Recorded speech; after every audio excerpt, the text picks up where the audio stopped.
Hello friends, this SP Singh and welcome to smart everyday. प्यारे दोस्तों, बात करेंगे BEd fourth semester according to Kanpur university. जो आपका सेकंड पेपर है, फर्स्ट पेपर तो आपका हो चुका और बहुत अच्छा पेपर आपका हुआ है।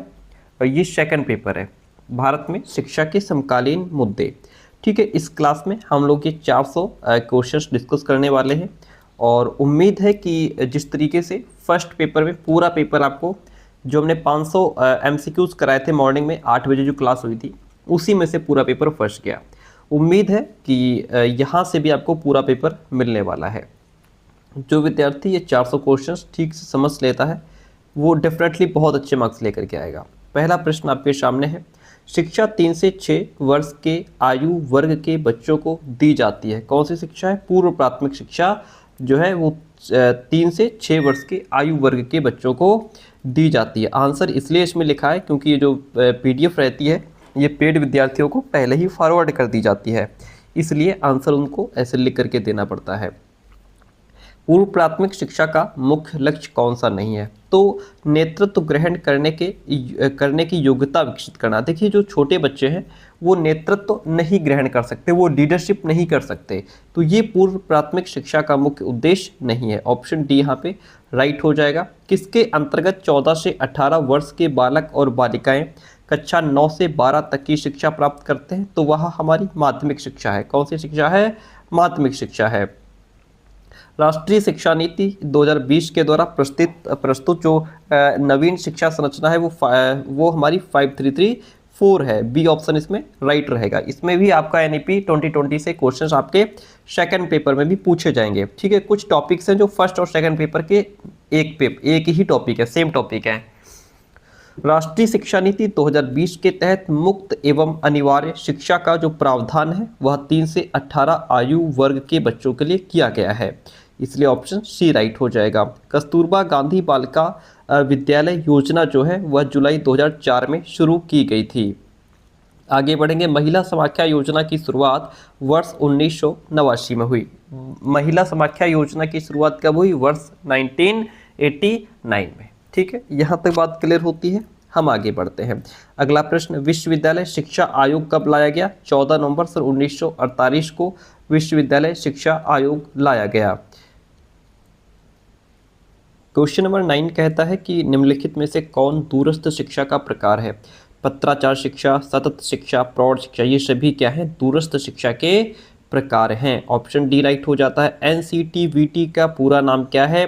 तो भाई राष्ट्रीय व्यावसायिक व्यापार प्रशिक्षण परिषद जो है यह एनसीटीवीटी का पूरा नाम है। एनसीईआरटी की स्थापना किसके द्वारा की गई थी? एनसीईआरटी की जो स्थापना है वह भारत सरकार के शिक्षा मंत्रालय के द्वारा की गई थी। Option A is the right one over here. शिक्षा की किसी निश्चित स्तर तक सभी के लिए अनिवार्य एवं निःशुल्क रूप से उपलब्ध होना शिक्षा का सार्वभौमिकरण, सार्वजनिकरण और लोकव्यापीकरण कहलाता है। आप चाहे इसको सार्वभौमिकरण कहें, सार्वजनिकरण कहें या लोकव्यापीकरण कहें, ठीक है, सारे ही नाम सही, ये सार्वभौमिकरण के ही नाम हैं। व्यावसायीकरण का सामान्य अर्थ है किसी व्यवसाय में प्रशिक्षण और व्यवसाय को सीखना, यही व्यावसायीकरण है। ऑप्शन सी राइट हो जाता है। निजीकरण शब्द का प्रयोग पीटर एफ ड्रकर के द्वारा 1960 में किया गया था। कब किया गया? 1960 में। राष्ट्रीय शिक्षा नीति 1986 का जो दस्तावेज है वह 12 भागों में विभाजित है। निजीकरण का उद्देश्य होता है कार्य क्षमता में सुधार लाना, उत्पादन में वृद्धि करना, राष्ट्रीय घाटे को कम करना, इसलिए ऑप्शन नंबर जो डी है वह राइट हो जाएगा। निम्न में से कौन निजीकरण की समस्या नहीं है? देखिए, निजी क्षेत्रों में अक्षमता तो है, वित्तीय समस्याएं हैं, प्रतियोगिता वातावरण का अभाव भी है, लेकिन सब्सिडी कम करना ये निजीकरण की समस्या नहीं है। ऑप्शन सी राइट हो जाता है। क्वेश्चन नंबर 18 कहता है बाजारीकरण का शाब्दिक अर्थ क्या है? बाजारीकरण का शाब्दिक अर्थ होता है बाजार की ओर प्रवृत्त होना, व्यापार का तरीका अपनाना, केवल लाभ के लिए काम करना, गुणवत्ता पर विचार न करना। ठीक है, तो इस प्रकार बाजारीकरण शब्द जो है वो किसी भी क्रिया के पीछे निहित मुख्य लक्ष्य लाभ को ही दिखाता है, तो इसलिए ऑप्शन नंबर यहाँ पे जो डी है वह आपका राइट हो जाएगा। ठीक है, आगे बढ़ते हैं नेक्स्ट प्रश्न। विद्यालय स्तर पर प्रचलित मूल्यांकन प्रणाली ध्यान देती है संज्ञानात्मक आयामों पर। किस पर ध्यान देती है? संज्ञानात्मक आयामों पर ध्यान देती है। प्राथमिक शिक्षा के उपविभाग हैं निम्न प्राथमिक शिक्षा और उच्च प्राथमिक शिक्षा। ये दोनों ही प्राथमिक शिक्षा के क्या हैं? उपविभाग हैं। सबसे पहले मुक्त विश्वविद्यालय की जो स्थापना है वह 1979 में ब्रिटेन में की गई थी। ओपन यूनिवर्सिटी की स्थापना। प्रारंभ में ब्लैक बोर्ड योजना किस स्तर के विद्यालयों के सुधार के लिए बनाई गई थी? तो प्रारंभ में शुरुआत में ब्लैक बोर्ड योजना प्राथमिक स्तर के विद्यालयों के सुधार के लिए बनाई गई थी। गति निर्धारक स्कूलों की स्थापना का सुझाव राष्ट्रीय शिक्षा नीति 1986 ने दिया था। एनईपी 2020 के किस भाग में क्रियान्वयन की रणनीति से संबंधित 3 विषय रखे गए हैं? तो वह भाग 4 है। कौन सा? भाग 4 है। एनईपी 2020 को घोषित किया गया 29 जुलाई 2020 को घोषित किया गया था। राष्ट्रीय शिक्षा नीति 2020 में सभी के लिए समावेशी और समान गुणवत्ता युक्त शिक्षा का लक्ष्य 2030 तक रखा गया है। कब तक? 2030 तक। 2020 को मुख्य रूप से 4 भागों में विभक्त किया गया है। कितने? 4 भागों में। ये हैं 4 भाग। अगला प्रश्न, 2020 में सबसे ज्यादा प्राथमिकता दिए जाने की बात है पूर्व प्राथमिक शिक्षा को। किसको? पूर्व प्राथमिक शिक्षा पर। 2020 में 2030 तक सभी स्कूलों के लिए सकल नामांकन अनुपात का जो लक्ष्य है वो 100% रखा गया है। 2020 में शिक्षा के अधिकार आरटीआई की सीमा को 8वीं से बढ़ा करके 12वीं तक कर दिया गया है। ऑप्शन ए राइट हो जाता है। राष्ट्रीय शिक्षा नीति की जो संरचना है वो आपको पता ही है 5334 की है। उच्च कक्षा में GER यानी कि ग्रॉस इनरोलमेंट रेशियो 50% करने का जो लक्ष्य रखा गया है वो 2035 तक रखा गया है। ऑप्शन बी राइट हो जाता है। राष्ट्रीय शिक्षा नीति 2020 में शिक्षा पर GDP का कितने प्रतिशत खर्च करने का लक्ष्य रखा गया है? 6% खर्च करने का लक्ष्य रखा गया है। मानव संसाधन विकास मंत्रालय का नाम बदल करके कर दिया गया है शिक्षा मंत्रालय। क्या कर दिया गया है? शिक्षा मंत्रालय कर दिया गया है। अगला प्रश्न 35 नंबर क्वेश्चन कहता है कि SCERT का पूरा नाम क्या है? SCERT का पूरा नाम होता है state council of educational research and training. ठीक है, जिसको हम हिंदी में राज्य शैक्षिक अनुसंधान एवं प्रशिक्षण परिषद कहते हैं। 2 चीजें ध्यान रखिएगा। देखिए, अगर राज्य लिखा है तो SCERT हो जाएगा और अगर राष्ट्रीय लिखा है तो NCERT हो जाएगा। ठीक है, क्योंकि NCERT को राष्ट्रीय शैक्षिक अनुसंधान एवं प्रशिक्षण परिषद कहते हैं और राज्य यानी कि SCERT। ठीक है, तो एक बच्चे ने कमेंट किया कि सर राष्ट्रीय और राज्य दोनों एक ही है, आंसर अलग अलग क्यों है? तो राष्ट्रीय में और राज्य में फर्क है। राष्ट्रीय आपका NCERT है, राज्य आपका SCERT है। ऑप्शन ए यहाँ पे राइट हो जाता है। SCERT का मुख्यालय किस शहर में है? SCERT का जो मुख्यालय है वो लखनऊ में है। SCERT की स्थापना किस वर्ष की गई थी? SCERT की जो स्थापना है वह 1981 में की गई थी। ठीक है, उत्तर प्रदेश शासन के द्वारा 1981 में इसकी स्थापना की गई थी। ओके, और वो भी प्रारंभिक शिक्षा विभाग के रूप में की गई थी। अगर आप पूछ ले कि इसकी स्थापना किस रूप में की गई, तो प्रारंभिक शिक्षा विभाग के रूप में की गई थी। आगे बढ़ेंगे, अगला प्रश्न, शिक्षा के क्षेत्र का लाइट हाउस किसे कहते हैं? डाइट को शिक्षा के क्षेत्र का लाइट हाउस कहते हैं। NAAC का पूरा नाम राष्ट्रीय मूल्यांकन और प्रत्यायन परिषद है। ऑप्शन बी राइट हो जाएगा। जिला प्राथमिक शिक्षा कार्यक्रम DPEP 1994 में शुरू किया गया था। कोठारी आयोग 1964-66 ने जिस पूर्व प्राथमिक शिक्षा की समकालीन व्यवस्था की सिफारिश की है वो 3 से 6 आयु वर्ग है। 3 से 6 आयु वर्ग। पूर्व प्राथमिक शिक्षा के उद्देश्य हैं बच्चों का उचित पोषण और शारीरिक विकास हो, बच्चों का स्वतंत्र वातावरण में मानसिक विकास हो, बच्चों की सृजनात्मक शक्तियों का भी विकास होना चाहिए। इसलिए यहाँ पे ऑप्शन नंबर जो डी है वह राइट हो जाता है। कोठारी आयोग ने 1966 से 1986 तक कितने प्रतिशत शिशुओं की शिक्षा व्यवस्था करने का सुझाव दिया था? 50% शिशुओं की शिक्षा व्यवस्था करने का सुझाव दिया था। अगला प्रश्न कहता है भारत में पूर्व प्राथमिक शिक्षा की शुरुआत ईसाई मिशनरियों ने की थी। किसने? ईसाई मिशनरियों ने की थी। पूर्व प्राथमिक शिक्षा की आवश्यकता क्या है? संप्रेषण के माध्यम से भाषा विकास के लिए भी पूर्व प्राथमिक शिक्षा की आवश्यकता है। उचित व्यक्तित्व निर्माण के लिए भी पूर्व प्राथमिक शिक्षा की आवश्यकता है। प्राथमिक शिक्षा का वातावरण तैयार करने के लिए भी पूर्व प्राथमिक शिक्षा की आवश्यकता है। इसलिए यहाँ पे ऑप्शन नंबर जो डी है वह राइट हो जाएगा।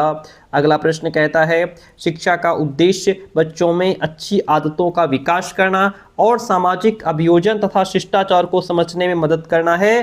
पूर्व प्राथमिक शिक्षा कौन सी शिक्षा? पूर्व प्राथमिक शिक्षा। पूर्व प्राथमिक शिक्षा का उद्देश्य बच्चों में अच्छी आदतों को विकास करना है और सामाजिक अभियोजन तथा शिष्टाचार को समझने में मदद करना है। पूर्व प्राथमिक शिक्षा का मूल उद्देश्य बालकों में जो है सामवेगिक, बौद्धिक, शारीरिक विकास करना है। ऑप्शन डी राइट हो जाएगा। अगला प्रश्न कहता है शिक्षा 3 से 6 आयु वर्ग के बच्चों को दी जाती है। पूर्व प्राथमिक शिक्षा कौन सी? पूर्व प्राथमिक शिक्षा एनईपी 2020 के अकॉर्डिंग किस स्टेज के अंतर्गत 3 से 8 साल के बच्चों को रखा गया है? फाउंडेशन स्टेज के अंतर्गत इनको रखा गया है। एनईपी 2020 के अकॉर्डिंग किस स्टेज के बच्चों को संख्यानात्मक कौशल और भाषा में विकास करना शिक्षकों का उद्देश्य रहेगा? तो वह प्रिपरेटरी स्टेज है। वह प्रिपरेटरी स्टेज है। अगला प्रश्न 2020 के अकॉर्डिंग किस स्टेज के बच्चों को कोडिंग, व्यावसायिक प्रशिक्षण के साथ साथ इंटर्नशिप प्रशिक्षण भी दिया जाएगा? तो वह सेकेंडरी स्टेज है। कौन सी स्टेज है? सेकेंडरी स्टेज है। अगला प्रश्न कहता है शैक्षिक नीति आयोग ने प्रारंभिक शिक्षा के कितने लक्ष्यों की पहचान की है? 3 लक्ष्यों की पहचान की है। वो है हमारे ये 3 लक्ष्य यहाँ पे लिखे हुए हैं। हिंदुस्तानी तालीम संघ ने प्रारंभिक शिक्षा के 4 उद्देश्य निर्धारित किए हैं। जो उद्देश्य है वो यहाँ पे दिए गए हैं, देख लीजिए कौन कौन से उद्देश्य हैं। अगला प्रश्न कहता है शिक्षा पर राष्ट्रीय नीति 1986 ने प्राथमिक शिक्षा पर मुख्य रूप से 2 पहलुओं पर बल दिया है। कौन कौन से हैं वो 2 पहलू? यहाँ पे उनका मेंशन है। भारत में प्राथमिक शिक्षा का पाठ्यक्रम अत्यधिक संकुचित और पुराना है। इसका मुख्य कारण है ये लाभदायक कुशलताओं के विकास पर ध्यान नहीं देता।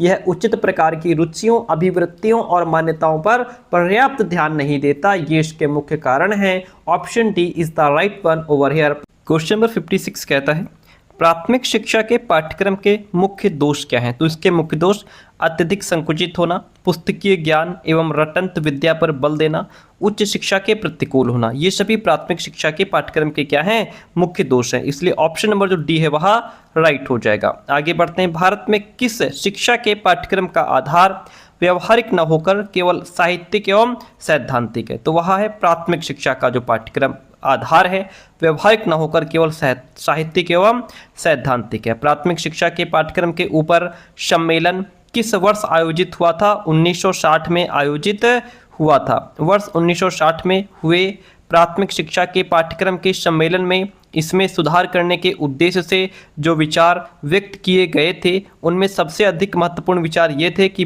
पाठ्यक्रम बालक का सर्वांगीण विकास करने वाला हो, पाठ्यक्रम उत्तम नागरिकता का विकास करने वाला हो, पाठ्यक्रम देश की परंपरा और संस्कृति का पालन करने वाला हो। इस तरीके से जो ऑप्शन नंबर डी है वह राइट हो जाएगा।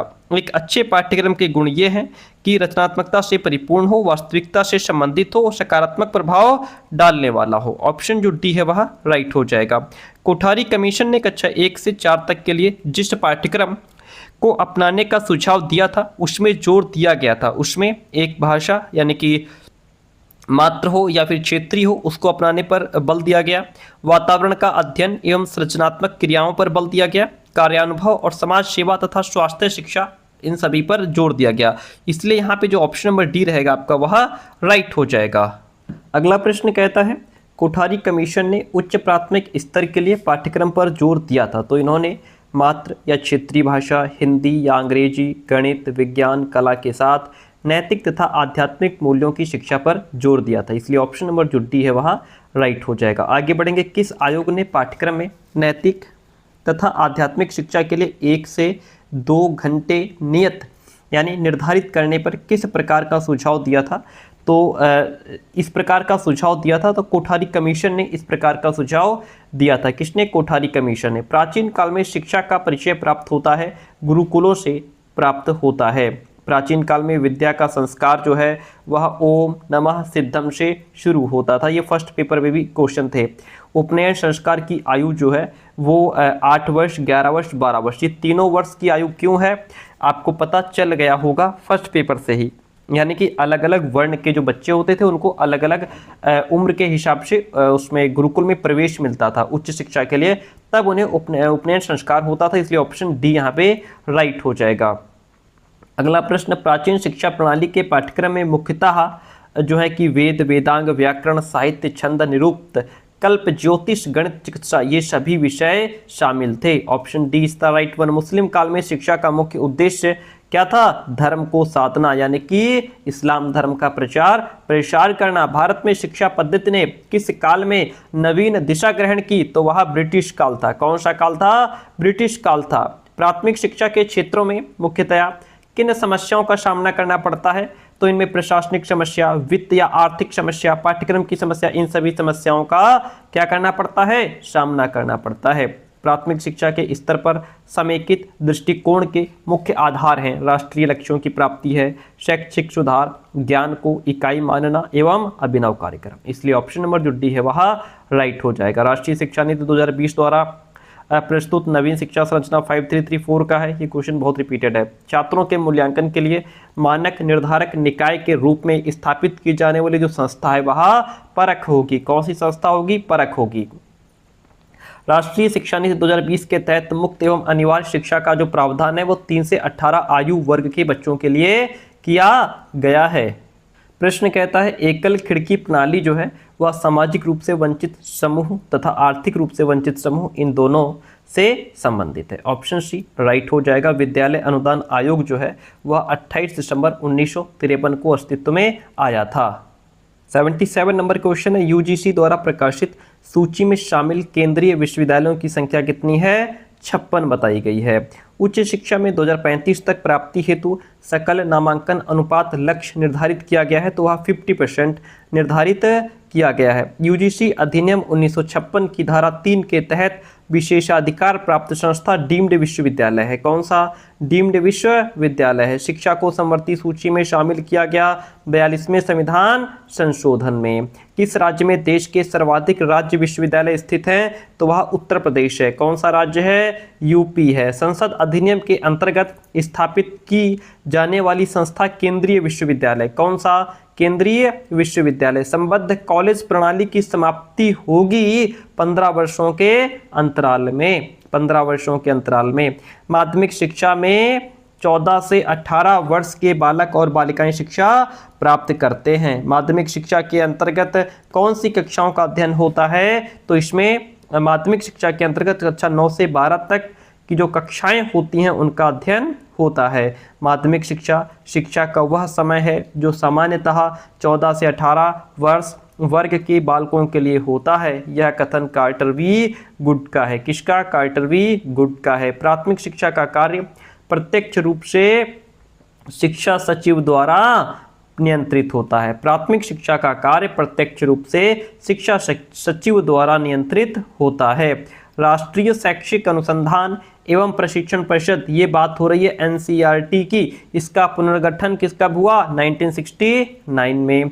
माध्यमिक शिक्षा के प्रारूप के अंतर्गत कितने स्तर हैं? 2 स्तर बताए गए हैं। आगे बढ़ेंगे। 10 वर्ष बाद हाई स्कूल की परीक्षा होनी चाहिए, यह कथन है माध्यमिक शिक्षा आयोग का। किसका? माध्यमिक शिक्षा आयोग का। माध्यमिक शिक्षा आयोग ने निम्न में से किस शिक्षा संरचना का सुझाव दिया था? इन्होंने 10+2+3 शिक्षा संरचना का सुझाव दिया था। माध्यमिक शिक्षा आयोग ने माध्यमिक स्तर पर जो है कि किन आंतरिक विषयों को अनिवार्य बनाने की सिफारिश की? तो इन्होंने भाषाएं, सामाजिक, गणित, सामान्य विज्ञान, इन आंतरिक विषयों को अनिवार्य बनाने की सिफारिश की थी।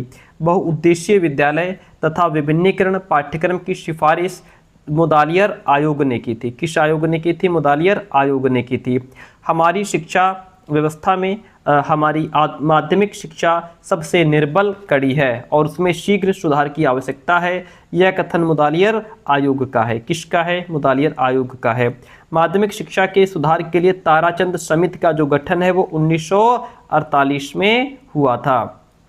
मुदालियर आयोग की रिकमेंडेशंस जो हैं वो माध्यमिक शिक्षा से संबंधित हैं, माध्यमिक शिक्षा से संबंधित हैं। अखिल भारतीय माध्यमिक शिक्षा परिषद की स्थापना 1955 ईस्वी में हुई थी। भारत में माध्यमिक शिक्षा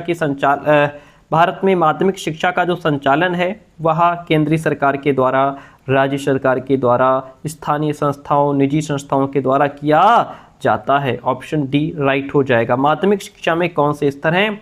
तो माध्यमिक स्तर में निम्न माध्यमिक स्तर 6 से 8 तक 3 वर्षीय तथा दूसरे में उच्चतर माध्यमिक स्तर 9 से 11 तक, ये दोनों ही स्तर इसमें शामिल हैं। इसलिए ऑप्शन सी राइट हो जाएगा। भारतीय संविधान के अनुसार माध्यमिक शिक्षा किसकी व्यवस्था है? तो यह राज्य सरकार की व्यवस्था है। किसकी व्यवस्था है? राज्य सरकार की व्यवस्था है। केंद्र सरकार माध्यमिक शिक्षा से संबंधित क्या कार्य करती है? तो यह परामर्श देने का काम हो गया, वित्तीय सहायता देने का काम हो गया, पथ प्रदर्शन का काम हो गया, ये सभी काम करती है। ऑप्शन डी राइट हो जाएगा। केंद्रीय सरकार की वे संस्थाएं कौन सी हैं जो माध्यमिक शिक्षा के क्षेत्र में काम कर रही हैं? तो वो शैक्षिक एवं व्यावसायिक निर्देशन ब्यूरो हो गए, केंद्रीय माध्यमिक शिक्षा परिषद हो गया, राष्ट्रीय शिक्षा अनुसंधान प्रशिक्षण परिषद यानी कि एनसीईआरटी हो गया। कुल मिलाकर के ये सभी संस्थाएं इसमें काम कर रही हैं। शैक्षिक एवं व्यावसायिक निर्देशन का कार्य क्या है? तो इनका काम है निर्देशन की सेवाओं की प्रगति, गैर जागरूकता उत्पन्न करना, व्यावसायिक निर्देशन की सामग्री जुटाना, निर्देशन से संबंधित साहित्य तैयार करना। इसलिए ऑप्शन नंबर जो डी है वह राइट हो जाएगा। केंद्रीय विद्यालयों की क्रिया किसने कार्यान्वित की थी? भारत सरकार ने क्रियान्वित की थी। केंद्रीय माध्यमिक परिषद कौन सी परीक्षाएं लेती है? केंद्रीय माध्यमिक जो परिषद है वह अखिल भारतीय उच्चतर माध्यमिक त्रिवर्षीय कोर्स, उच्चतर माध्यमिक 1 वर्षीय कोर्स, इनकी परीक्षा लेती है। ऑप्शन डी राइट हो जाता है। राष्ट्रीय शिक्षण अनुसंधान एवं प्रशिक्षण परिषद में जो है कि कौन से निकाय हैं? तो इसमें आपका राष्ट्रीय शिक्षा अनुसंधान, केंद्रीय शिक्षा अनुसंधान और क्षेत्रीय प्रशिक्षण कॉलेज में इंक्लूड है, ये भी आ जाते हैं। ऑप्शन डी राइट हो जाएगा। राष्ट्रीय शिक्षण संस्थान कहाँ स्थित है? तो ये आपका दिल्ली में स्थित है। कहाँ स्थित है? दिल्ली में। राष्ट्रीय शिक्षण संस्थान कितने विभागों के जरिए काम करता है? तो ये 6 विभागों के जरिए काम करता है। वैज्ञानिक शिक्षा विभाग किस निकाय के अंतर्गत आता है? वैज्ञानिक शिक्षा विभाग राष्ट्रीय शिक्षा संस्थान के अंतर्गत आता है। माध्यमिक शिक्षा आयोग ने माध्यमिक शिक्षा के कितने उद्देश्य बताए हैं? तो इन्होंने 5 उद्देश्य बताए हैं और वो 5 उद्देश्य यहाँ पे लिखे हुए हैं। माध्यमिक शिक्षा का वो समय है जो सामान्यतः 14 से 18 वर्ष के आयु वर्ग के बालकों के लिए होता है। यह कथन कार्टर वी गुड का है। कार्टर वी गुड का है।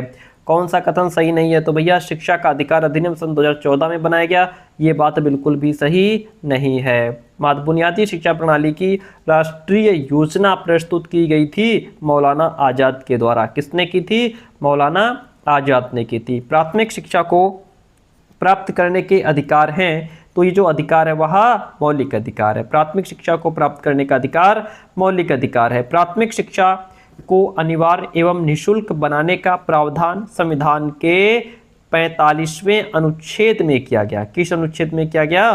संविधान के 45वें अनुच्छेद में किया गया। गोपाल कृष्ण गोखले ने केंद्रीय धारा सभा में प्राथमिक शिक्षा से संबंधित विधेयक प्रस्तुत किया था, तो 16 मार्च 1911 को किया था। 16 मार्च 1911 को किया था।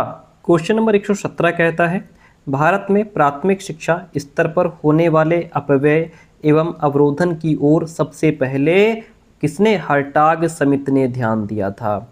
ठीक है, भारत में प्राथमिक शिक्षा स्तर पर होने वाले अपव्यय और अवरोधन की ओर सबसे पहले हर्टाग समिति ने ध्यान दिया था। जिला स्तर पर प्राथमिक शिक्षा का प्रशासन एवं नियंत्रण बेसिक शिक्षा अधिकारी के अधीन रहता है। किसके? बेसिक शिक्षा अधिकारी के अधीन रहता है।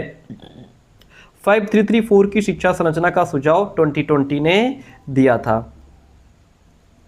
माध्यमिक शिक्षा आयोग 1952-53 को किस नाम से पुकारा जाता है? तो इसको मुदालियर आयोग के नाम से भी जानते हैं। ताराचंद समिति की नियुक्ति कब हुई थी? सन 1948 में ताराचंद समिति की नियुक्ति हुई थी। माध्यमिक स्तर बहुउद्देशीय विद्यालयों की स्थापना का सुझाव मुदालियर आयोग ने ही दिया था। अखिल भारतीय माध्यमिक शिक्षा परिषद की स्थापना प्रथम पंचवर्षीय योजना काल में हुई थी। प्रथम पंचवर्षीय योजना काल में हुई थी।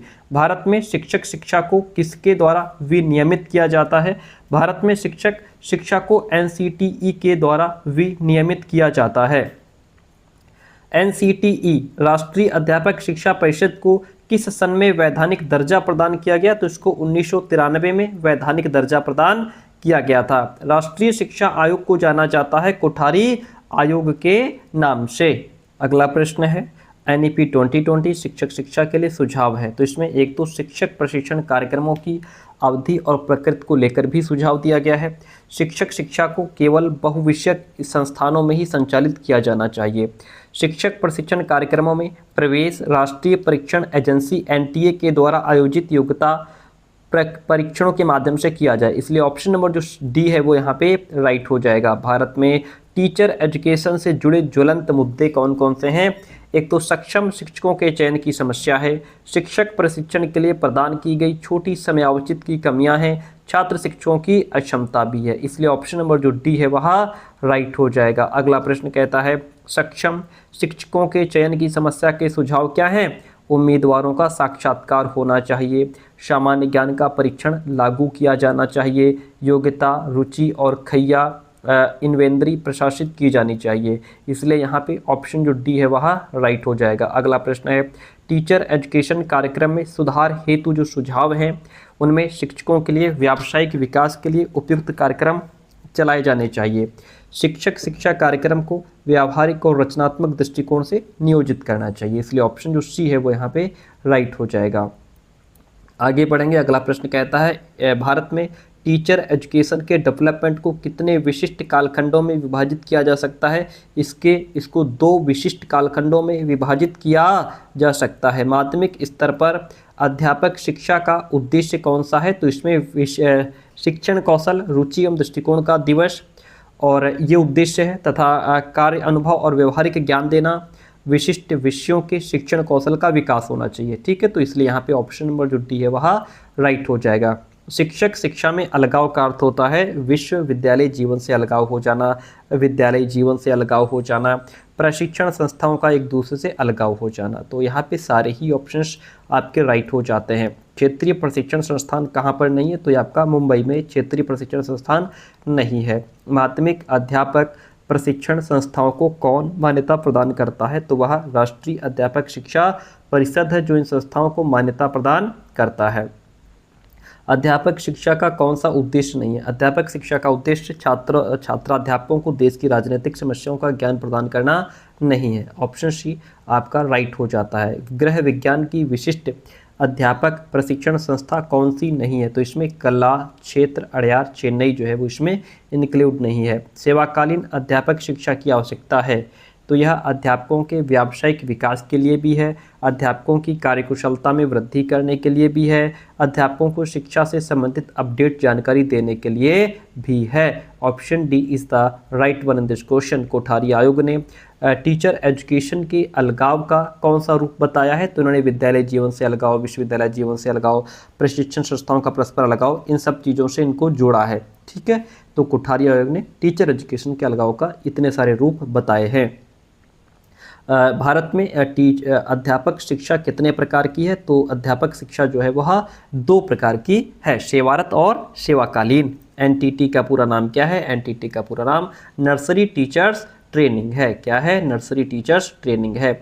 दूरस्थ शिक्षा संपूर्ण अधिगम तक अध्यापक और छात्र का अर्धस्थायी पार्थक्य है। यह परिभाषा कीगन की है। किसकी डेफिनेशन है? कीगन की है।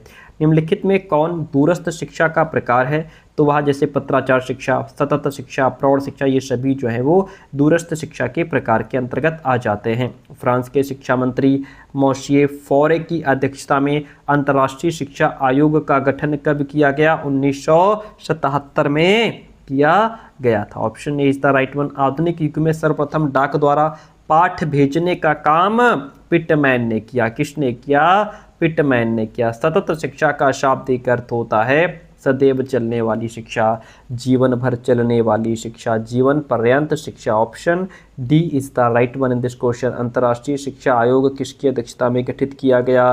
तो यह मॉरिशियो फॉरे की अध्यक्षता में गठित किया गया। 1977 में फ्रांस के तत्कालीन शिक्षा मंत्री मॉरिशियो फॉरे की अध्यक्षता में अंतर्राष्ट्रीय शिक्षा आयोग का गठन किया गया था। भारत का राष्ट्रीय मुक्त विश्वविद्यालय कौन सा है? इंदिरा गांधी मुक्त विश्वविद्यालय नई दिल्ली जो है ये भारत का राष्ट्रीय नेशनल ओपन यूनिवर्सिटी है। दूरस्थ शिक्षा अधिगम विधि की कुछ ऐसी विशेषताओं को प्रकट करती है जो शिक्षा संस्थाओं की अधिगम विधि से भिन्न है। यह कथन कीगन का है। किसका है? कीगन का स्टेटमेंट है। दूरस्थ शिक्षा का उद्देश्य होता है ज्ञान प्राप्ति के इच्छुक व्यक्तियों को शिक्षा के अवसर उपलब्ध कराना, कम खर्चे में उत्तम शिक्षा प्रदान करना, रोजगार में लगे व्यक्तियों को शिक्षा प्राप्त करने के अवसर उपलब्ध कराना। इस तरीके से ऑप्शन जो डी है वह राइट हो जाएगा।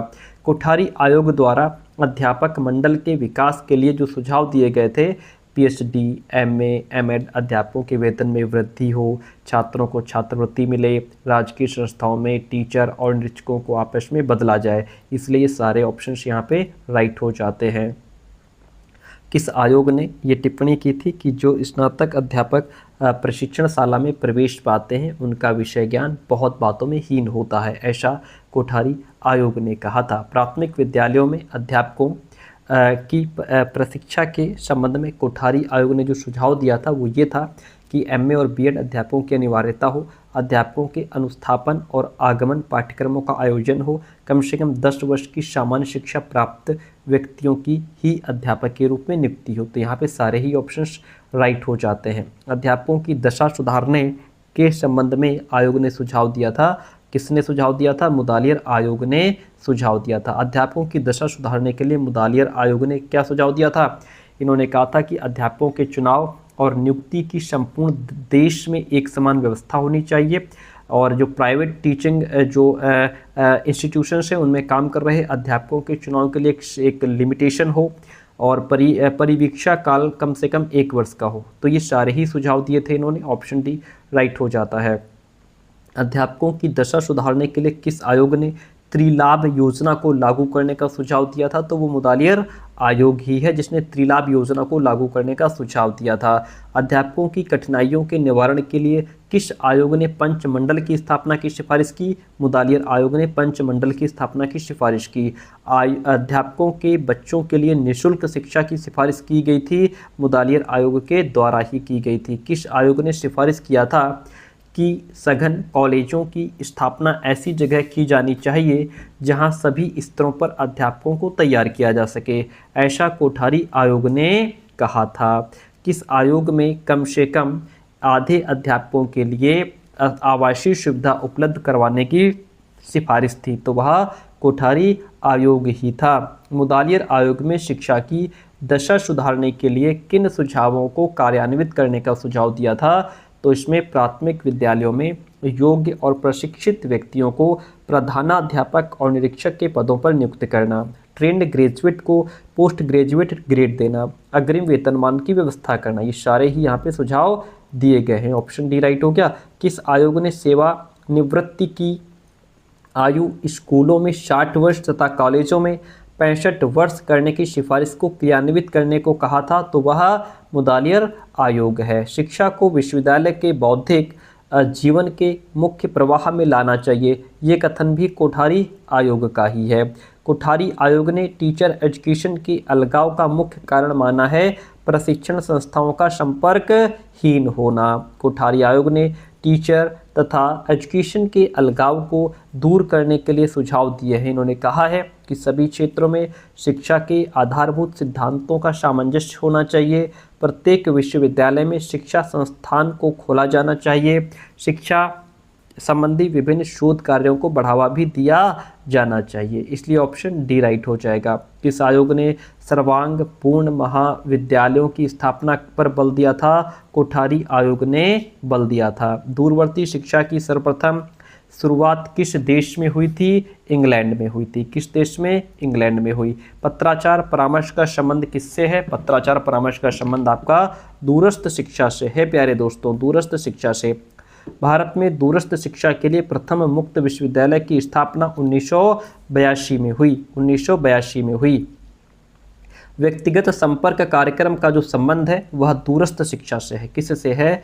दूरस्थ शिक्षा से है। Doctor P.L. किरकिरे तथा डॉक्टर K.S. खिची ने दूरस्थ शिक्षा के कितने सिद्धांत बताए हैं? इन्होंने 13 सिद्धांत बताए हैं। 13 सिद्धांत बताए हैं। विश्व के कितने देशों ने मिलकर अंतर्राष्ट्रीय दूरस्थ शिक्षा परिषद ICDE की स्थापना की थी? 50 से अधिक देशों ने मिलकर अंतर्राष्ट्रीय दूरस्थ शिक्षा परिषद ICDE की स्थापना की थी। कौन सी शिक्षा औपचारिक, अनौपचारिक और औपचारिकेतर शिक्षा के लक्षणों का सम्मिलित रूप है? तो वह दूरस्थ शिक्षा ही है। कुछ विद्वानों ने दूरस्थ शिक्षा को जो है कि मुक्त शिक्षा, पत्राचार शिक्षा, दूरस्थ अधिगम ये सारे नाम दिए हैं। कौन सा शिक्षा अधिगम का ऐसा स्वरूप है जो निश्चित समय, निश्चित स्थान, शिक्षक, शिक्षार्थी, पाठ्यक्रम, परीक्षा, अनुसंधान से बंधी व्यवस्था है, जिसके कुछ निश्चित उद्देश्य, लक्ष्य और सीमाएं होते हैं? वह औपचारिक शिक्षा है। कौन सी? वह औपचारिक शिक्षा है। कौन सी शिक्षा अधिगम की अचेतन प्रक्रिया है? अनौपचारिक शिक्षा अधिगम की अचेतन प्रक्रिया है, जिसमें व्यक्ति जो है कि चेतना में न होकर के अचेतन रूप से अधिगम कर लेता है। कौन सी शिक्षा शिक्षण अधिगम की एक गैर औपचारिक प्रणाली है? तो वह दूरस्थ शिक्षा है। कौन सी शिक्षा? दूरस्थ शिक्षा। शिक्षण अधिगम की एक औपचारिकेतर प्रणाली दूरस्थ शिक्षा में शिक्षा के कौन से घटक यथास्थान होते हैं? तो इसमें शिक्षक, शिक्षार्थी, पाठ्यक्रम ये तीनों ही यथास्थान होते हैं। दूरस्थ शिक्षा वास्तव में किसका एक रूप है? मुक्त शिक्षा का ही एक रूप है। दूरस्थ शिक्षा में अधिगम की प्रक्रिया जो है वह संचार माध्यमों के द्वारा होती है। दूरस्थ शिक्षा कौन सी अधिगम प्रणाली है? तो यह जन शिक्षण प्रणाली है। कैसी है? जन शिक्षण प्रणाली। दूरस्थ शिक्षा का अभिप्राय है सीखने और सिखाने की वो प्रक्रिया जिसमें स्थान और समय के आयाम सीखने और सिखाने के बीच दखल अंदाजी करते हैं। यह कथन मालकोम एडी से शिया का है। पत्राचार शिक्षा में संपूर्ण पाठचर्या को इकाइयों में विभक्त किया जाता है। प्रत्येक इकाई को अध्ययन इकाई, पाठ्य इकाई या फिर मॉड्यूल्स नाम भी दिया गया है। सारे ऑप्शन राइट हो जाते हैं। वर्चुअल ग्लोबल विश्वविद्यालय कहाँ की ऐसी वास्तविक संस्था है जिनका कानूनी प्रारूप है फिर भी आभासी है? तो वह जर्मनी है। कौन सा देश है? जर्मनी है। इग्नू कब स्थापित हुआ था? इग्नू आपका 1985 में स्थापित हुआ था। उच्च शिक्षा के स्तर पर मुख्य रूप से शिक्षा दी जाती थी सामान्य, तकनीकी और व्यवसायी, इन सभी तरीकों की शिक्षा दी जाती थी। तकनीकी शिक्षा का उद्देश्य है औद्योगिकरण की तीव्र प्रगति को देखते हुए तकनीकी शिक्षा के कार्यक्रम को शिल्प विज्ञान की प्रकृति के अनुरूप बनाना। दूसरा है सभी कार्यक्रमों में विशिष्ट सामान्य वैज्ञानिक विशिष्ट नियमों का समुचित संतुलन बनाए रखना। सभी को शिक्षा के सभी स्तरों पर तकनीकी शिक्षा के समुचित अवसर उपलब्ध कराना। तो यहाँ तक आपके सारे ही ऑप्शंस राइट हो जाते हैं। आगे बढ़ेंगे। किसी राष्ट्र की संपन्नता का आधार भौतिक संपत्ति तथा जनशक्ति, ये दोनों ही चीज़ें राष्ट्र की संपन्नता के आधार होते हैं। शिक्षा आयोग 1964-66 ने तकनीकी और इंजीनियरिंग शिक्षा के विकास के लिए जो सुझाव दिए, एक तो इंजीनियरिंग में BSc उत्तीर्ण छात्रों को प्रवेश दिया जाए, डिग्री कोर्स के छात्रों के तृतीय वर्ष में व्यावहारिक प्रशिक्षण प्रदान किया जाए, टेक्नोलॉजी क्षेत्रों में उन्नत अध्ययन केंद्रों की स्थापना की जाए। यहाँ पे आपके सारे ही ऑप्शंस राइट हो जाते हैं। अगला प्रश्न है देश के विश्वविद्यालयों में कृषि विश्वविद्यालयों का कितना प्रतिशत है? 9% है। कितना है? 9% है। NCERT का पूरा नाम क्या है? राष्ट्रीय शैक्षिक अनुसंधान और प्रशिक्षण परिषद। अगर यहाँ पे लिखा होता राज्य शैक्षिक अनुसंधान प्रशिक्षण परिषद तो ये SCRT हो जाता। CSTARI का पूरा नाम केंद्रीय कर्मचारी प्रशिक्षण और अनुसंधान संस्थान है। NCTVT का पूरा नाम राष्ट्रीय व्यावसायिक व्यापार प्रशिक्षण परिषद है। NSQF का पूरा नाम क्या है?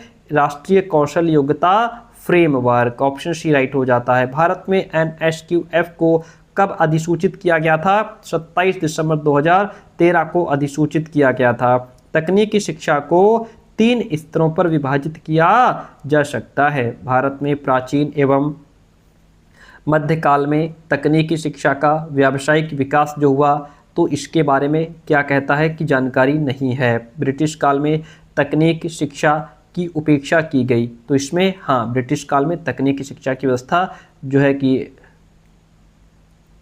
ब्रिटिश काल में तकनीकी शिक्षा की उपेक्षा की गई। ये जो क्वेश्चन है, भारत में प्राचीन एवं मध्यकाल में तकनीकी शिक्षा का व्यावसायिक विकास हुआ, मध्यकाल में नहीं हुआ लगभग, इसमें नहीं ऑप्शन में नहीं हुआ, ऑप्शन यहाँ पे ए होना चाहिए था, नहीं हुआ। ठीक है, आगे बढ़ते हैं। अगला प्रश्न है, ब्रिटिश शासन के प्रारंभिक वर्षों में तकनीकी शिक्षा विकास तेजी से हुआ था, कोई विकास नहीं हुआ। क्या हुआ? कोई विकास नहीं हुआ। लुम्सडे ने शैक्षिक तकनीकी को किन रूपों में वर्गीकृत किया है? तो इन्होंने शैक्षिक तकनीकी प्रथम या कठोर उपागम हो गया, शैक्षिक तकनीकी द्वितीय कोमल उपागम हो गया, शैक्षिक तकनीकी तृतीय प्रणाली उपागम हो गया। ये सारे ही ऑप्शंस यहाँ पे आपके राइट हो जाते हैं। अगला प्रश्न कहता है, किस प्रविधि को अनुदेशन, ठीक है, किस प्रविधि को अनुदेशन तकनीकी या व्यावहारिक तकनीकी भी कहते हैं? तो वह कोमल उपागम है, जिसको हम अनुदेशन तकनीकी या व्यावहारिक तकनीकी भी कहते हैं। शैक्षिक तकनीकी द्वितीय अथवा कोमल उपागम को किन वर्गों में विभक्त किया जा सकता है? तो इसको शिक्षण तकनीकी, अभिक्रमित अनुदेशन, व्यावहारिक तकनीकी, इन तीनों वर्गों में विभक्त किया जा सकता है। शिक्षण तकनीकी प्रविधि के प्रतिपादकों में शामिल हैं, तो इसमें हर्बर्ट, हंट, डेविस, ब्रूनर, ये सभी इसमें कौन हैं? शामिल हैं। कलकत्ता मेडिकल कॉलेज की स्थापना 1835 ईस्वी में हुई थी। बम्बई में मेडिकल कॉलेज की जो स्थापना है वो 1845 ईस्वी में हुई थी। भारत में व्यावसायिक एवं प्राविधिक शिक्षा की रूपरेखा क्या है? तो पॉलिटेक्निक स्तर के विद्यालय हो गए, व्यावसायिक प्रशिक्षण केंद्र हो गए, डिप्लोमा स्तर के विद्यालय हो गए। ये क्या हैं? ये सभी भारत में व्यावसायिक एवं प्राविधिक शिक्षा की रूपरेखा को प्रेजेंट करते हैं। कलकत्ता में एक इंजीनियरिंग कॉलेज कब खोला गया? ये 1856 ईस्वी में खोला गया था। मद्रास मेडिकल कॉलेज की स्थापना 2 फरवरी 1835 को हुई। 2 फरवरी 1835 को मद्रास जो है कि कॉलेज की, मद्रास मेडिकल कॉलेज की स्थापना हुई थी। रुड़की इंजीनियरिंग कॉलेज की स्थापना कब हुई थी? 1847 ईस्वी में। रुड़की कॉलेज की स्थापना 1847 में लॉर्ड डलहौजी द्वारा भारत के सबसे पहले इंजीनियरिंग कॉलेज के रूप में हुई थी। लेकिन कॉलेज में जो इंजीनियरिंग की पढ़ाई का काम था वो 1845 से ही शुरू कर दिया गया था। देहरादून फॉरेस्ट कॉलेज की स्थापना 1878 ईस्वी में हुई थी। 1947 में कितने इंजीनियरिंग कॉलेज थे? तो 38। ठीक है, 1947 ईस्वी में 38 इंजीनियरिंग कॉलेज थे, जिनमें 2490 छात्र प्रशिक्षण प्राप्त करते थे। पॉलिटेक्निक संस्थाएं भी केवल 53 थी, जिनमें 3670 छात्र प्रशिक्षण प्राप्त कर रहे थे। दिल्ली में पॉलिटेक्निक स्कूल कब खोला गया? दिल्ली में जो पॉलिटेक्निक स्कूल है वह सन 1941 में खोला गया था। व्यावसायिक माध्यमिक शिक्षा का केंद्रीय नियोजित कार्यक्रम जो है वह फरवरी 1988 से आरंभ किया गया। SCRT का पूरा नाम होता है राज्य शैक्षिक अनुसंधान एवं प्रशिक्षण, एक सेकेंड, राज्य शैक्षिक अनुसंधान एवं प्रशिक्षण परिषद। ठीक है, option A is the right one in this question. आगे बढ़ेंगे। अगला प्रश्न है, SCRT की स्थापना जो है वो 1981 में हुई थी। एंड SCRT का मुख्य उद्देश्य है शिक्षा के स्तर को उन्नत बनाना, राज्य में शिक्षा के स्तर को उन्नत बनाना, शिक्षा के विकास में सहयोग देना। ऑप्शन जो डी है वह राइट हो जाएगा। राज्य शैक्षिक अनुसंधान एवं विकास परिषद के मुख्य विभाग हैं तो प्रारंभिक शिक्षा विभाग, भारतीय भाषा विज्ञान विभाग, मानविकी एवं सामाजिक विज्ञान विभाग, ये सभी इसमें इंक्लूड हो जाते हैं। ऑप्शन डी राइट है। SCRT का जो मुख्यालय है आपको पता है लखनऊ में है। राजकीय शैक्षिक तकनीकी संस्थान कहाँ स्थित है? लखनऊ में। कहाँ स्थित है?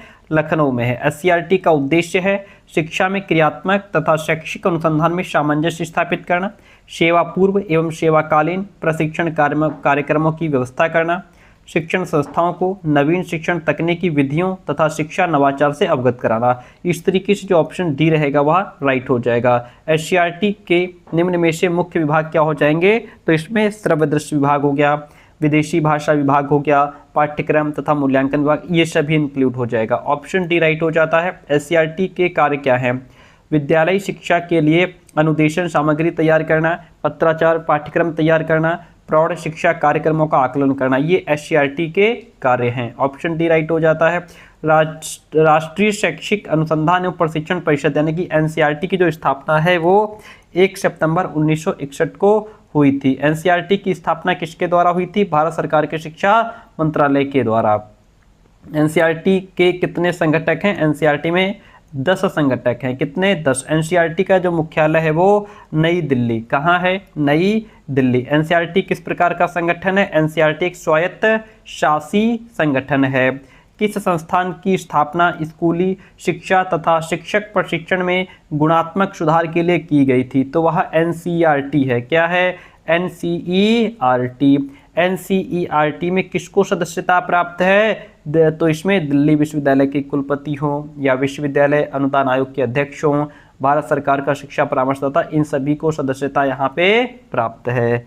ठीक है, आगे बढ़ेंगे। भारत सरकार के प्रत्येक राज्य से वो लगभग एक प्रतिनिधि जो है वो एनसीईआरटी में सदस्य होता है। प्रत्येक राज्य से एक एक प्रतिनिधि एनसीईआरटी में सदस्य होता है।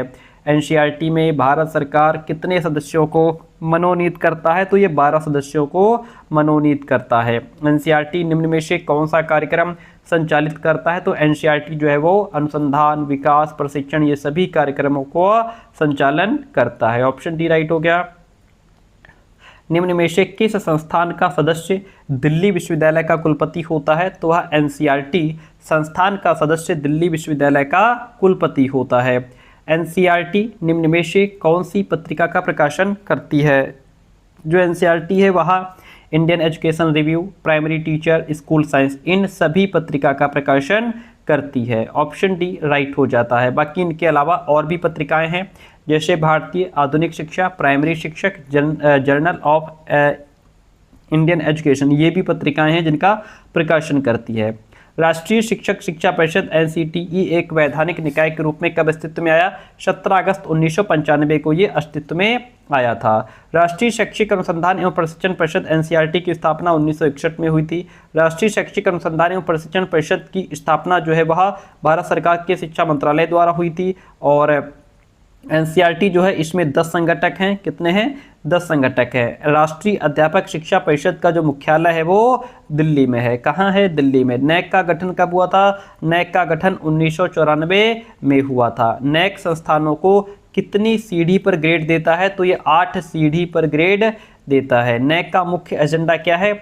उच्च शिक्षा के संस्थानों को मूल्यांकन एवं मान्यता देना तथा शिक्षा की गुणवत्ता में सुधार लाना नैक का मुख्य एजेंडा है। राज्य शैक्षिक अनुसंधान एवं प्रशिक्षण परिषद की स्थापना किस वर्ष की गई? 1981 में। एससीईआरटी की बात हो रही है। राज्य शैक्षिक अनुसंधान एवं प्रशिक्षण परिषद का जो मुख्यालय है वो लखनऊ में है। आगे बढ़ेंगे। राजकीय शैक्षिक तकनीकी संस्थान लखनऊ किसका एक विभाग है? तो यह राज्य शैक्षिक अनुसंधान और प्रशिक्षण परिषद का ही एक विभाग है। यहाँ तक बात होती है क्लियर। राज्य शैक्षिक अनुसंधान एवं प्रशिक्षण परिषद के कार्य क्या हैं? विद्यालयी शिक्षा के लिए अनुदेशन सामग्री तैयार करना, पत्राचार पाठ्यक्रम तैयार करना, प्रौढ़ शिक्षा कार्यक्रम का आकलन करना, ये सभी जो है राज्य शैक्षिक अनुसंधान प्रशिक्षण परिषद के कार्य हैं। ऑप्शन डी राइट हो जाता है। राज्य में छात्रों को छात्रवृत्ति वितरण के लिए परीक्षाओं की व्यवस्था करने का काम किया जाता है राज्य शैक्षिक अनुसंधान एवं प्रशिक्षण परिषद के माध्यम से। ठीक है, एससीईआरटी के माध्यम से।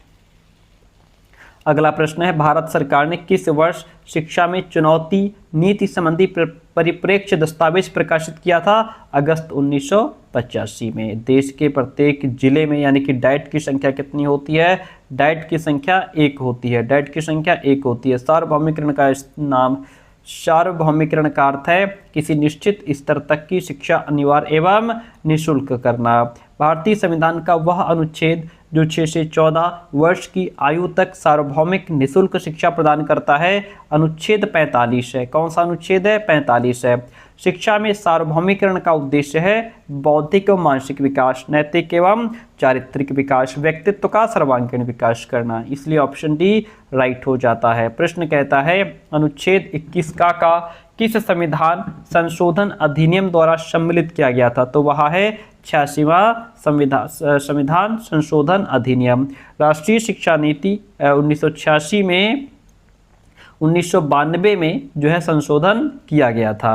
सार्वभौमिकरण का अर्थ होता है सार्वजनिकरण, सर्वव्यापीकरण, लोकव्यापीकरण, ये सभी सार्वजनिकरण के ही अन्य नाम हैं। शिक्षा का किसी निश्चित स्तर पर सभी के लिए अनिवार्य एवं निःशुल्क रूप से उपलब्ध होना सार्वजनिकरण, सर्वव्यापीकरण और लोकव्यापीकरण कहलाता है। शिक्षा के सार्वभौमिकरण का अर्थ है 6 से 14 आयु वर्ग के सभी बच्चों को शिक्षा उपलब्ध कराई जाए। शिक्षा को सार्वभौमिक करने का प्रथम प्रयास सर्व शिक्षा अभियान को माना जाता है कि SSA ने जो है प्रथम प्रयास किया था। शिक्षा को सार्वभौमिक करने का संवैधानिक प्रयास दिसंबर 2002 86वां संविधान संशोधन करके किया गया था। ऑप्शन ए राइट हो जाता है। सब पढ़ें सब बढ़ें, यह किस योजना को बढ़ावा देने के लिए कहा गया है? यह SSA यानी सर्व शिक्षा अभियान को बढ़ावा देने के लिए कहा गया है।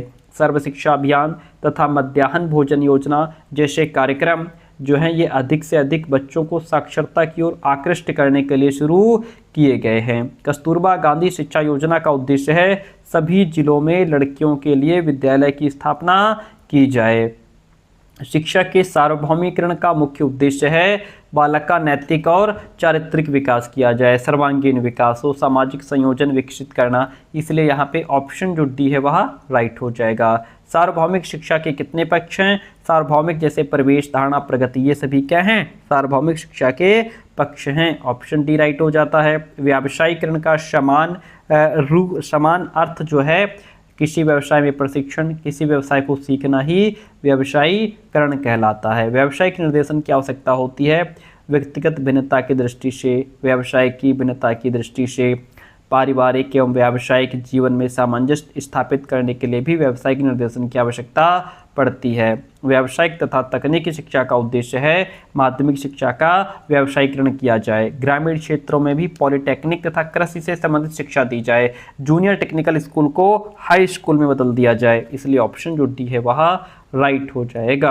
अगला प्रश्न है पाठ्यक्रम को 4 वर्ग साहित्य, वैज्ञानिक, रचनात्मक, कलात्मक में विभाजित करने का सुझाव किसने दिया? आचार्य नरेंद्र देव कमेटी ने दिया था। +2 कमेटी कहा जाता है। राष्ट्रीय पुनरीक्षण समिति को +2 कमेटी कहा जाता है। निजीकरण शब्द का प्रयोग पीटर एफ ड्रकर के द्वारा 1960 में किया गया था। निजीकरण का उद्देश्य होता है कार्यक्षमता में सुधार हो, उत्पादन में वृद्धि हो, राष्ट्रीय घाटे को कम किया जाए। ऑप्शन डी राइट हो गया। निम्न में से कौन निजीकरण की समस्या नहीं है? सब्सिडी कम करना निजीकरण की समस्या नहीं है। बाजारीकरण का शाब्दिक अर्थ होता है बाजार की ओर प्रवृत्त होना, व्यापार का तरीका अपनाना, केवल लाभ के लिए काम करना, गुणवत्ता पर विचार न करना, बाजारीकरण का क्या है? शाब्दिक अर्थ है। शिक्षा ट्रिब्यूनल बिल 2010 को शिक्षण संस्थाओं से संबंधित झगड़ों का निपटारा करने के लिए नियुक्त शिक्षकों की सुरक्षा हेतु लाया गया है। राष्ट्रीय और राज्य दोनों ही स्तर पर लाया गया है। भारत में शिक्षा के स्तर में गिरावट का कारण एक तो अभिभावकों के दृष्टिकोण में परिवर्तन है, शिक्षा के लिए बजट में कम प्रावधान है, शिक्षण संस्थाओं में छात्र छात्राओं की बढ़ती संख्या भी है। ऑप्शन डी यहाँ पे राइट हो जाएगा। विद्यालय स्तर पर प्रचलित मूल्यांकन प्रणाली जो है वो ध्यान देती है संज्ञानात्मक आयामों पर। किस पर? संज्ञानात्मक आयामों पर। प्राथमिक शिक्षा के उपविभाग में इसमें निम्न प्राथमिक शिक्षा, उच्च प्राथमिक शिक्षा दोनों ही आ जाते हैं। वर्तमान शिक्षा प्रणाली में ऐसी क्रियाएं जिन पर ध्यान नहीं दिया जाता, समस्या निवारण, सृजनात्मक सोच, तर्क वितर्क, इन पर ध्यान नहीं दिया जाता है। परीक्षा प्रणाली में सुधार की आवश्यकता है तो क्योंकि यह सामाजिक न्याय की जरूरतों को पूरा नहीं करती। लचीलापन नहीं है कि क्योंकि परीक्षा प्रणाली में केवल सीमित मूल्यांकन तकनीकों का प्रयोग किया जा रहा है, इसलिए ऑप्शन डी राइट हो जाएगा। 1986 में मूल्यांकन प्रक्रिया और परीक्षा सुधारों में कितने बिंदुओं का वर्णन है? तो इसमें 8 बिंदुओं का वर्णन किया गया है। परीक्षा सुधार का मुख्य लक्ष्य है विश्वसनीयता बढ़ाना, वैधता बढ़ाना, मूल्यांकन को एक सतत प्रक्रिया बनाना। Option D is the right one over here. UGC ने देश की शिक्षा में डैश लाने के लिए सुझाव दिए हैं। इन्होंने समानता, निपुणता, श्रेष्ठता लाने के लिए सुझाव दिए हैं। क्रेडिट एक प्रकार की वेटेज है, भारित है, जो पाठ्यक्रम को पढ़ाने के लिए डैश के आधार पर दिए जाते हैं, निर्धारित घंटों के आधार पर दिए जाते हैं। यूजीसी ने तथा अनेक विश्वविद्यालयों में 1975 और 1976 में कौन सी ग्रेड प्रणाली अपनाने पर सहमति बनी थी? 7 बिंदु की ग्रेड प्रणाली बनाने पर सहमति बनी थी। अगला प्रश्न है, अंकन प्रणाली की कमियों को देखते हुए जो है कि किस आयोग ने अंकों के स्थान पर ग्रेड प्रणाली का सुझाव दिया? माध्यमिक शिक्षा और शिक्षा आयोग, इन दोनों ही आयोग ने अंकों के स्थान पर ग्रेड प्रणाली का सुझाव दिया था। नटराजन 1982 ने परीक्षा में कंप्यूटर के निम्न प्रयोग स्पष्ट किए हैं। तो इन्होंने परीक्षा से संबंधित शोध कार्यों में, न्यायाधीश रहित पद विश्लेषण में, प्रश्नों और पदों को सृजित करने में कंप्यूटर के प्रयोग को इन्होंने क्लियर किया है, बताया है। राष्ट्रीय शिक्षा नीति 1986 जो है वो 12 भागों में विभाजित है। शिक्षा में जवाबदेही की संकल्पना सर्वप्रथम प्रस्तुत की गई थी राष्ट्रीय शिक्षा नीति 1986 में। राष्ट्रीय शिक्षा नीति 1986 द्वारा पूरे देश में जो है कि 8+4+3 के ढांचे को अपनाने का सुझाव दिया गया था। राष्ट्रीय शिक्षा नीति लिखा है लेकिन नाम नहीं लिखा है। अगर यहाँ पे राष्ट्रीय शिक्षा नीति 1986 है तो 86 के अकॉर्डिंग 10+2+3 के साथ में चले जाएंगे। नई राष्ट्रीय शिक्षा नीति 1986 के अंतर्गत प्रारंभिक शिक्षा को अनिवार्य तथा निःशुल्क बनाने के लिए कौन सी योजना निर्मित की गई? ऑपरेशन ब्लैक बोर्ड योजना निर्मित की गई। प्रारंभ में ब्लैक बोर्ड योजना किस स्तर के विद्यालयों के सुधार हेतु बनाई गई थी?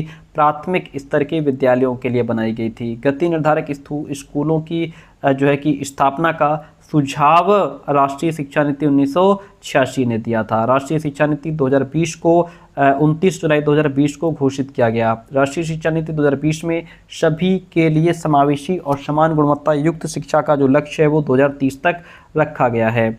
और राष्ट्रीय शिक्षा नीति 2020 को मुख्य रूप से 4 भागों में बांटा गया है। राष्ट्रीय शिक्षा नीति 2020 में 2030 तक सभी स्कूलों के लिए सकल नामांकन अनुपात 100% होना चाहिए।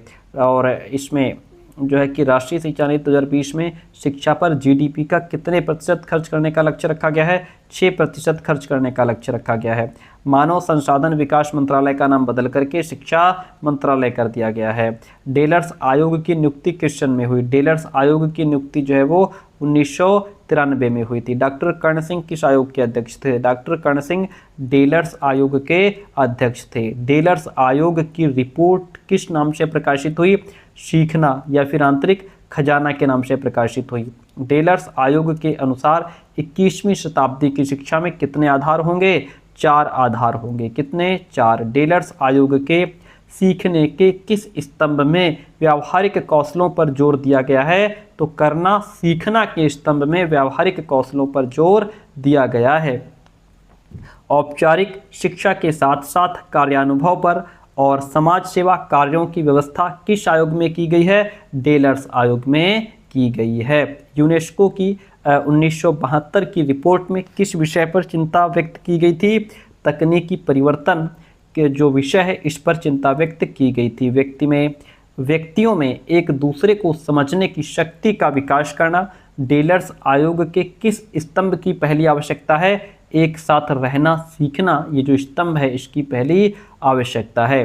भाषा और संस्कृत से संबंधित बहुविधगामी उपागम किस प्रकार की शिक्षा की संकल्पना पर प्रकाश डालते हैं? एक समान शिक्षा की संकल्पना पर यह प्रकाश डालते हैं। शिक्षा की विशेषता केवल दूसरे प्रांत या व्यक्ति या क्षेत्र की भाषा का ज्ञान प्राप्त करना और उसे समझना ही नहीं है, बल्कि उस संस्कृति, भाषा या परिवेश को अपनाना और उसके अनुसार अपने ज्ञान में वृद्धि करना भी है। तो वह बहुविधगामी है। क्या है? बहुविधगामी। शिक्षा का अधिकार जो कानून है वह 2010 में लागू हुआ था। शिक्षा का अधिकार अधिनियम की विशेषता है कि इसमें 6 से 14 वर्ष के बालकों को निःशुल्क शिक्षा दी जाएगी। बच्चों को बोर्ड परीक्षा की अनिवार्यता रहेगी। 2% स्थान आरक्षित वर्ग के लिए भी सुरक्षित इसमें रखा जाएगा। शिक्षा अधिनियम के अंतर्गत छात्र शिक्षक अनुपात जो है वो 30:1 का है। शिक्षा अधिनियम के तहत पिछड़े वर्ग के बच्चों के लिए 15% सीटें आरक्षित की गई हैं। शिक्षा का अधिकार अधिनियम के अंतर्गत शिक्षक को प्रत्येक सप्ताह कितने घंटे विद्यालय में देने हैं? 45 घंटे विद्यालय में देने हैं। संविधान के कौन से संशोधन के द्वारा? तो 86वें संविधान संशोधन के द्वारा शिक्षा पाने का अधिकार को मौलिक अधिकारों में शामिल किया गया। शिक्षा के अधिकार अधिनियम से संबंधित कौन सा अनुच्छेद है? 51A। कौन सा अनुच्छेद है? 51A है। अगला प्रश्न है, शिक्षा का अधिकार अधिनियम किस वर्ष पारित हुआ? 2009 में पारित हुआ था। कब पारित हुआ? 2009 में। राष्ट्रीय माध्यमिक शिक्षा का उद्देश्य है माध्यमिक शिक्षा का सार्वभौमिकरण, विशेष वर्गों के लिए माध्यमिक शिक्षा की व्यवस्था करना, सभी माध्यमिक स्कूलों में भौतिक सुविधाएं सुनिश्चित करना। इसलिए जो ऑप्शन डी है वह राइट हो जाएगा। माध्यमिक शिक्षा के सार्वभौमिकरण के लिए रणनीतियां हैं तो गुणवत्ता, समानता, केंद्र अनुदानित योजना, ये सभी इसमें इंक्लूड हो जाती हैं। राष्ट्रीय माध्यमिक शिक्षा अभियान का उद्देश्य है 14 से 18 वर्ष तक के सभी बच्चों को गुणवत्ता आधारित शिक्षा देना। वर्ष 2020 तक सार्वभौमिक ठहराव, दूरस्थ क्षेत्रों के छात्रों के लिए आवासीय विद्यालय उपलब्ध कराना। ऑप्शन डी इसमें भी राइट हो जाता है। कौन सा आरएमएसए का उद्देश्य नहीं है? उच्च माध्यमिक स्तर की शिक्षा की पहुंच 2017 तक जो है आरएमएसए का उद्देश्य नहीं है। माध्यमिक शिक्षा के सार्वभौमिकरण हेतु कौन सा कार्यक्रम चलाया गया? आरएमएसए जो है वो कार्यक्रम चलाया गया। आरएमएसए द्वारा किस वर्ष तक 100% सकल नामांकन दर प्राप्त करने का लक्ष्य रखा गया है? 2017 तक। 2017 तक। आरएमएसए में बालिका शिक्षा के लिए जो प्रावधान है, बालिका शिक्षा पर विशेष ध्यान दिया गया है। मुफ्त वर्दी, छात्रवृत्तियाँ, पुस्तकें आदि, माध्यमिक स्कूलों में आवास, ये सभी जो हैं ये आरएमएसए में बालिका शिक्षा के लिए प्रावधान किए गए हैं। ई पाठशाला की सुविधा कब शुरू की गई? 2015 में शुरू हुई। कब शुरू हुई? 2015 में। प्राथमिक शिक्षा का उद्देश्य बच्चों को सामंजस्यपूर्ण और सफल विकास की डैश प्रदान करना है, सफल विकास की सुविधा प्रदान करना है। सर्व शिक्षा अभियान का उद्देश्य सभी के लिए शिक्षा, सभी के लिए शिक्षा। सर्व शिक्षा अभियान का उद्देश्य प्रारंभिक शिक्षा प्रदान करना है 6 से 14 वर्ष की आयु के सभी बच्चों के लिए। प्राथमिक स्तर पर लड़कियों की शिक्षा के लिए राष्ट्रीय कार्यक्रम NPEGL में एक संशोधन है, वो है सर्व शिक्षा अभियान की योजना। क्या है? सर्व शिक्षा अभियान की योजना। राष्ट्रीय शिक्षा नीति 2020 के अनुसार प्राथमिक स्तर पर जो मूल्यांकन है वो रचनात्मक, नियमित शिक्षण अधिगम को अनुकूलित करने के लिए होना चाहिए। ऑप्शन डी राइट हो जाएगा। प्राथमिक शिक्षा का सार्वभौमिकरण है तो इसमें संवैधानिक प्रावधान और मौलिक अधिकार ये दोनों ही प्राथमिक शिक्षा के सार्वभौमिकरण के अंतर्गत आते हैं। राष्ट्रीय पाठ्यचर्या की रूपरेखा तैयार करने के लिए जो उत्तरदायी संस्था है उसमें NCERT है। कौन है? NCERT है। SSA शुभारंभ पर केंद्र और राज्य सरकारों के बीच डैश वित्तीय व्यवस्था साझा की गई थी, तो इसमें 75:25 की 75:25 की। SCERT को पहली बार वर्ष डैश में राज्य शिक्षा संस्थानों के रूप में स्थापित किया गया था 1983 में। किस सन में? 1983 में। SCERT का मुख्य कार्य क्षेत्र है अंग्रेजी, विज्ञान और गणित शिक्षा को बढ़ावा देना। Option A is the right one this question. Diet का महत्वपूर्ण काम होता है प्रारंभिक शिक्षण प्रशिक्षण। प्राथमिक शिक्षा के राष्ट्रीय सार्वभौमिकरण में निम्न लक्ष्य पर ध्यान केंद्रित करता है, तो यह पहुंच, प्रतिधारण और प्रगति पर लक्ष्य निर्धारित करता है। किस आयोग के अनुसार प्रारंभिक शिक्षा को बच्चों को जिम्मेदारी और उपयोगी नागरिक बनने के लिए तैयार करना चाहिए? तो वह हंटर आयोग है, यानी कि हंटर कमीशन है। शिक्षा में राज्य और संघ के बीच सामंजस्य निम्न में से किसके द्वारा लाया जाता है? तो यह मानव संसाधन विकास मंत्रालय यानी कि MHRD के द्वारा लाया जाता है। अगला प्रश्न कहता है कि राष्ट्रीय ज्ञान आयोग का गठन 13 जून 2005 को किया गया था। अखिल भारतीय तकनीकी शिक्षा परिषद की स्थापना वर्ष डैश में एक सलाहकार निकाय के रूप में की गई थी 1945 में की गई थी। कब की गई थी? 1945 में। किस आयोग की सिफारिश पर राष्ट्रीय अध्यापक शिक्षा परिषद एक वैधानिक निकाय के रूप में स्थापित हुआ था? तो यह राष्ट्रीय शिक्षा नीति 1986 आयोग की सिफारिश पर राष्ट्रीय अध्यापक शिक्षा परिषद एक वैधानिक निकाय के रूप में स्थापित हुआ था। किसकी अनुशंसा पर अखिल भारतीय तकनीकी शिक्षा परिषद को वैधानिक शक्ति प्रदान की गई थी? राष्ट्रीय शिक्षा नीति 1986 की रिकमेंडेशन पर। विश्वविद्यालय जो संसद के एक अधिनियम द्वारा स्थापित किए जाते हैं वो केंद्रीय विश्वविद्यालय कहलाते हैं। अगला प्रश्न है NPEGL का पूरा नाम है प्रारंभिक स्तर पर बालिकाओं की शिक्षा हेतु राष्ट्रीय योजना। ऑप्शन सी राइट हो जाता है। NPST का पूर्ण रूप है national professional standards for teacher. निष्ठा योजना जो है किसके द्वारा प्रारंभ की गई? निष्ठा योजना मानव संसाधन विकास मंत्रालय के द्वारा प्रारंभ की गई थी, मानव संसाधन विकास मंत्रालय। और राष्ट्रीय अध्यापक शिक्षा परिषद ने किसके सहयोग से दीक्षा का शुभारंभ किया? इसने गैर सरकारी संस्थाएं जो हैं उनके सहयोग से दीक्षा का शुभारंभ किया था। HRD मंत्रालय द्वारा सार्थक लॉन्च किया गया है, तो वह 29 जुलाई 2020 को, यहाँ पे MHRD होना चाहिए था। आगे बढ़ेंगे। राष्ट्रीय परामर्शदाता मिशन NMM किसके द्वारा लागू किया गया है? तो ये NCTE के द्वारा लागू किया गया है। निम्नलिखित में से कौन सी NCERT की घटक इकाई नहीं है? तो वह NCERT की घटक इकाई नहीं है। कौन सा कार्यक्रम NCTE द्वारा मान्यता प्राप्त नहीं है? तो वह BTech एड जो कार्यक्रम है NCTE द्वारा मान्यता प्राप्त नहीं है।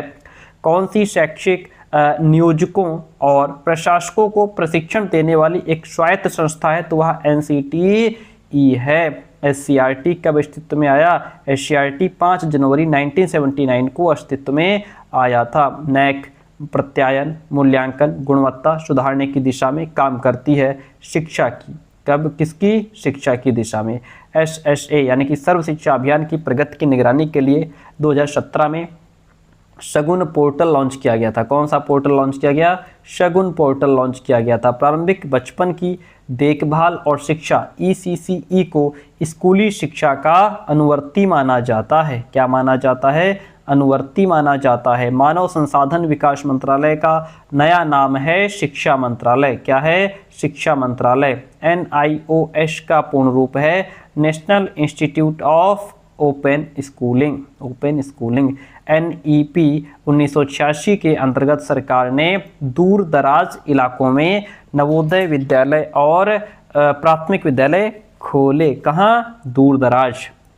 आगे बढ़ते हैं। NEP 2020 भारत को वैश्विक ज्ञान की महाशक्ति बनाने हेतु तत्पर है। ग्रामीण विश्वविद्यालय की अवधारणा किस आयोग ने सबसे पहले दी? विश्वविद्यालय शिक्षा आयोग ने सबसे पहले दी थी। डेलर्स आयोग में वर्णित 4 स्तंभों में निम्नलिखित से कौन सा शिक्षा का आधार नहीं है? खुश रहना सीखना शिक्षा का आधार नहीं है। राष्ट्रीय शिक्षा नीति 2020 को भारत सरकार द्वारा कब घोषित किया गया था? 29 जुलाई 2020 को घोषित किया गया था। परीक्षा सुधार का मुख्य लक्षण है विश्वसनीयता बढ़ाना, वैधता बढ़ाना, मूल्यांकन को एक सतत प्रक्रिया बनाना। ऑप्शन जो डी है वह राइट हो जाएगा। प्राथमिक शिक्षा को पोषण संबंधी सहायता का राष्ट्रीय कार्यक्रम NPNSPE का लोकप्रिय नाम मिड डे मील है। क्या नाम है? मिड डे मील है। किस स्तर की शिक्षा का उद्देश्य बालकों में अच्छी आदतों और शिष्टाचार को समझने में मदद करना है?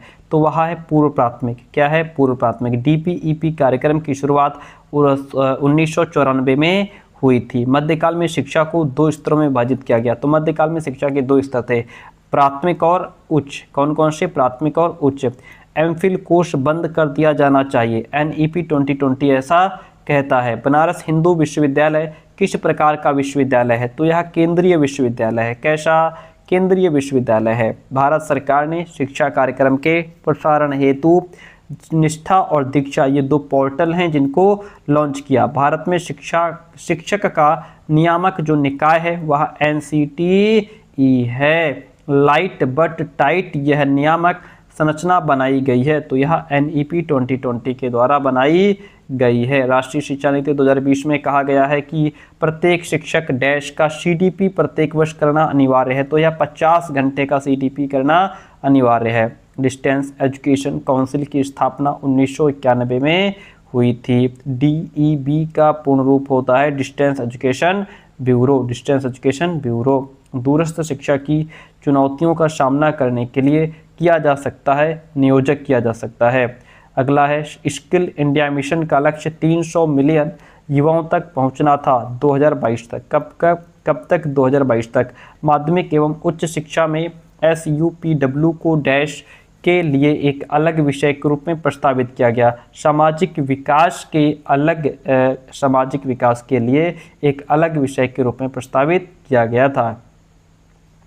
भारत में कितने रीजनल इंस्टीट्यूट ऑफ एजुकेशन है? तो भारत में 5 रीजनल इंस्टीट्यूट ऑफ एजुकेशन है। अगला प्रश्न है NIE CIET, तथा RIES जो घटक हैं ये NCERT के घटक हैं। किसके हैं? NCERT के घटक हैं। वर्तमान में UGC के चेयरमैन जो हैं वह प्रोफेसर M जगदीश कुमार हैं। प्रोफेसर M जगदीश कुमार हैं। पढ़े भारत का मुख्य उद्देश्य क्या है? बढ़े भारत का मुख्य उद्देश्य है पढ़ने और लिखने की कुशलता के साथ गणितीय कुशलता में सुधार करना। ऑप्शन सी राइट हो जाएगा। अगला प्रश्न आपके सामने, कितने दिनों के बैगलेस डेज की बात NEP 2020 में कक्षा 6 से 8 के लिए की गई है? तो वह 10 दिन की, ठीक है, 10 दिन बच्चा बिना बस्ते यानी बस्ता रहित शिक्षा की बात की गई है। NEP 2020 की मसौदा समिति के जो अध्यक्ष थे वो डॉक्टर के कस्तूरी रंगन थे। राष्ट्रीय साक्षरता मिशन जो है वह 1988 में प्रारंभ हुआ। 1988 में। Indira Gandhi national open university की स्थापना 1985 में हुई थी। 1985 में हुई थी। NEP 2020 को लागू करने वाला भारत का प्रथम राज्य कर्नाटक है। कौन सा राज्य है? कर्नाटक है। Learning the treasure with in किस रिपोर्ट को कहा जाता है? डेलर्स रिपोर्ट को कहा जाता है। ठीक है। RMSA का पूर्ण रूप है राष्ट्रीय माध्यमिक शिक्षा आयोग। राष्ट्रीय माध्यमिक शिक्षा आयोग NTA की स्थापना जो है वह 2017 में हुई थी। कब हुई थी? 2017 में। फोर्ट विलियम कॉलेज की स्थापना 1800 ईस्वी में हुई थी। भारतीय शिक्षा आयोग की नियुक्ति कब हुई? 1882 में हुई। अगला प्रश्न, प्राचीन काल में शिक्षा का जो परिचय है वह गुरुकुलों से प्राप्त होता है। माध्यमिक शिक्षा कितने वर्ष की होनी चाहिए? 7 वर्ष की होनी चाहिए। अगला प्रश्न है, प्रथम भारतीय विश्वविद्यालय आयोग कब नियुक्त किया गया? 1902 में नियुक्त किया गया। पत्राचार परामर्श का संबंध दूरस्थ शिक्षा से है। किससे है? दूरस्थ शिक्षा से। राष्ट्रीय समिति के अध्यक्ष कौन थे? डॉक्टर PD शुक्ला जो हैं ये राष्ट्रीय समिति के अध्यक्ष थे। नई राष्ट्रीय शिक्षा नीति का आधार था 1968 की नीति। और ये आज का आपका लास्ट प्रश्न है। सतत मूल्यांकन के विभिन्न अंग क्या हैं? क्लास और क्विज टेस्ट, होम असाइनमेंट, उपस्थिति और साक्षात्कार। ये क्या है? ये सतत मूल्यांकन के विभिन्न अंग हैं, इसलिए यहाँ पे ऑप्शन नंबर जो डी है वह राइट हो जाएगा। तो प्यारे दोस्तों, आज की क्लास में केवल यही 400 प्रश्न थे। क्लास कैसी रही कमेंट करके जरूर बताइएगा। Thank you so much. मिलते हैं बहुत जल्दी नेक्स्ट क्लास में।